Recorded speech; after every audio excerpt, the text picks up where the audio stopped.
Horror कहानियां TV. शब्द। तुझे भरोसा नहीं ना, तो फिर जा अपने कमरे में जाकर देख। तेरे पलंग के नीचे तुझे तेरी माँ की हड्डियां मिलेंगी।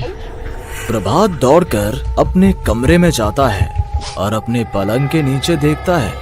वहां पर सचमुच एक कंकाल पड़ा हुआ था और उसके शरीर पर जो कपड़े थे वो प्रभात की माँ के थे। क्या बात है, आज तो आप सुबह से ही बहुत बिजी हैं। ऐसा क्या लिख रहे हैं? बस एक फैमिली की कहानी लिख रहा था। जैसे हमारी फैमिली है ना, तुम, माँ और मैं, लेकिन थोड़े अलग तरीके से, क्योंकि ये कहानी हॉरर है और इसमें जो आदमी है ना, मैंने उसकी बीवी को मार दिया है। मतलब कहानी में ऐसा लिखा है। और जानती हो, उसके बाद जो बीवी है ना, वो एक बुरी आत्मा बन जाती है। क्या बेटा, इस तरह की डरावनी कहानियां क्यों लिखता है तू? जानता है ना, हम जो सोचते हैं, जो लिखते हैं, हमारा दिमाग पूरा दिन वैसा ही होता रहता है।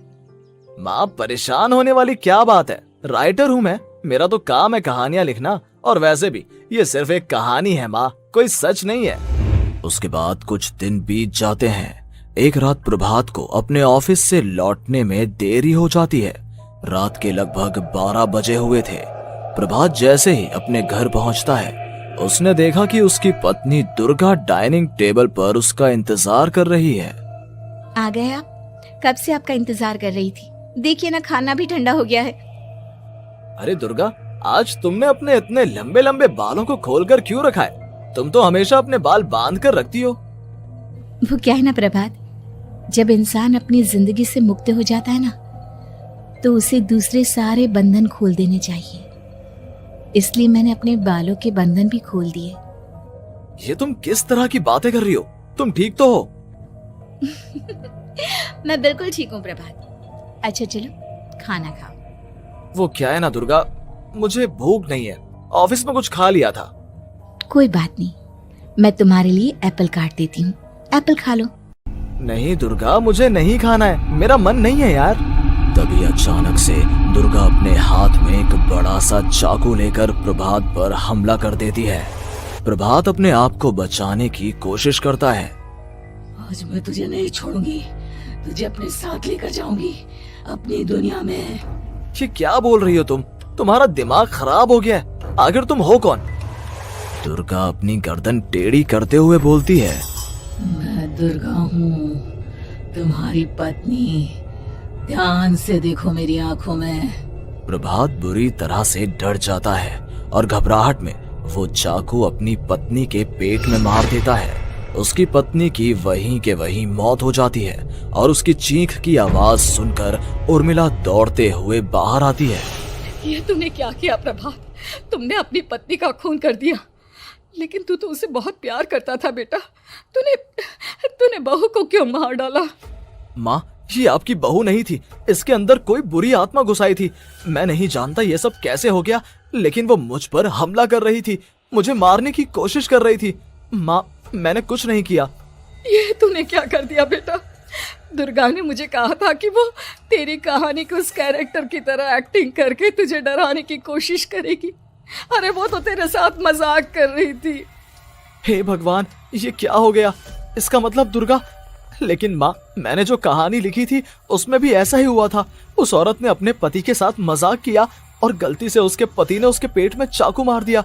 मेरी कहानी सच कैसे हो सकती है? माँ, मुझे बहुत डर लग रहा है। अब ये सोच, दुर्गा की लाश का क्या करें हम? अगर गलती से भी ये बात बाहर फैल गई ना, तो तुझे पूरी जिंदगी जेल की सलाखों के पीछे रहना पड़ेगा। एक काम करते हैं माँ, हम घर के पीछे वाले बगीचे में उसकी लाश को दबा देते हैं। अगर कोई पूछेगा तो कह देंगे कि उर्मिला अपने मायके गई और फिर एक दिन हम भी अचानक यहाँ से कहीं दूर चले जाएंगे। कोई नहीं आएगा हमें पूछने, कोई नहीं आएगा माँ, बाद में जो होगा हम देख लेंगे। प्रभात अपनी माँ उर्मिला की मदद से दुर्गा की लाश को अपने घर के बगीचे में गाड़ देता है। कुछ दिन तो ऐसे ही बीत जाते हैं, लेकिन एक दिन अचानक रसोई से आ रही कुछ आवाजें सुनकर प्रभात की नींद खुलती है। प्रभात ने देखा कि वहां पर एक लंबे बालों वाली औरत दूसरी तरफ चेहरा करके खड़ी हुई थी। कौन है? कौन है वहां पर? अरे कौन हो तुम? मैं दुर्गा हूँ प्रभात। क्या हुआ? मुझसे इस तरह के सवाल क्यों कर रहे हो तुम? तुम दुर्गा नहीं हो सकती।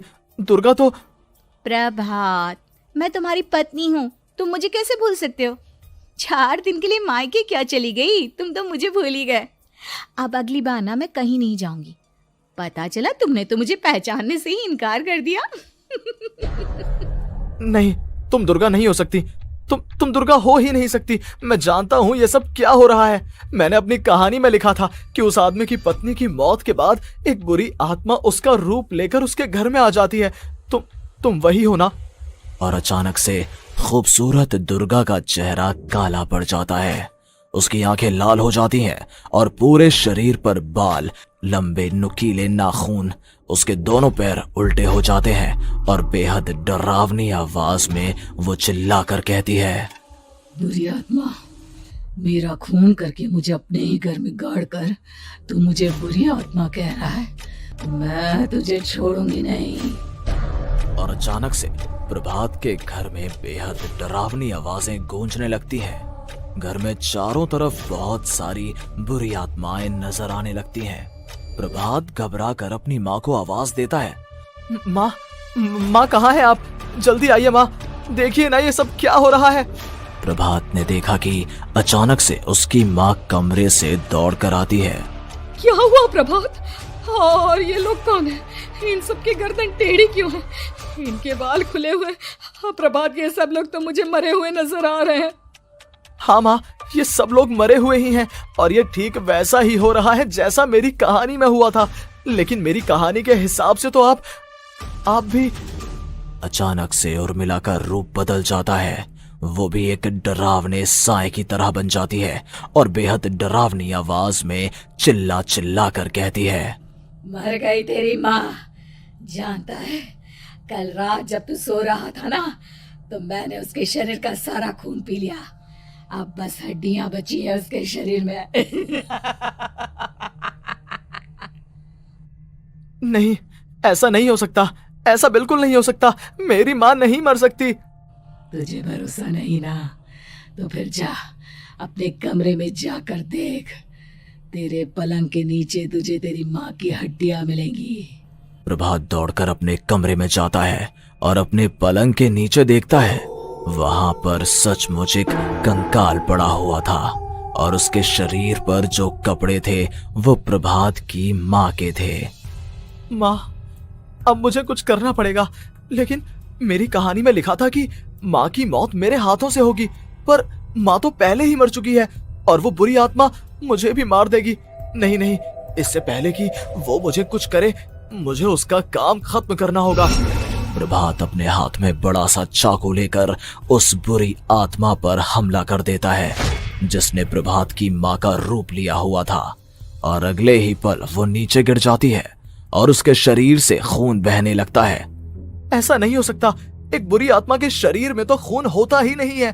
तो क्या सच में मैंने अपनी माँ को मार दिया? लेकिन अभी कुछ देर पहले तो फिर वो कंकाल किसका है? और ये कौन है? मैं पागल हो जाऊंगा। और अपनी माँ की लाश, इसका मैं क्या करूं? लोग पूछेंगे तो मैं क्या जवाब दूंगा? तभी वहां पर दुर्गा का रूप लेकर जो आत्मा थी उसने प्रभात से कहा, गाड़ दे अपनी माँ को ले जाकर उसी जगह जहाँ तूने मेरा खून करके मुझे गाड़ दिया था।